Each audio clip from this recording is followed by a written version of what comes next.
Der Winter ist für Straßen- und Tierheimtiere in vielen Teilen Europas lebensgefährlich. Wenn die Temperaturen auf Minusgrade sinken, ist die Versorgung mit ausreichend Futter entscheidend. Diese Hilfe wollen wir gemeinsam ermöglichen. Der Spendenmarathon für Tiere hat in den letzten Jahren Zehntausende Tiere sicher über den Winter gebracht. An diese Erfolge wollen wir gemeinsam anknüpfen und mehr Futter als je zuvor sammeln für die Schützlinge von 50 Tierschutzorganisationen. Wir als Veto sind der Initiator, doch getragen wird Europas größte Futterspendenaktion von einer großen Community aus engagierten Menschen, starken Partnern und prominenter Unterstützung, wie unter anderem Fußballnationalspielerin Svenja Huth. Wie viele Menschen habe auch ich einen vierbeinigen Freund, der mir alles bedeutet. Lasst uns gemeinsam die unzähligen heimatlosen Hunde und Katzen unterstützen, die kein Zuhause haben.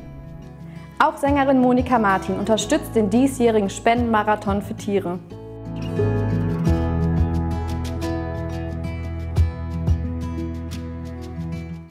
Alle Menschen, denen Tiere am Herzen liegen, werden gebraucht, damit wir bis zum 23. Dezember für die 50 Vereine jeweils einen LKW mit Futter füllen.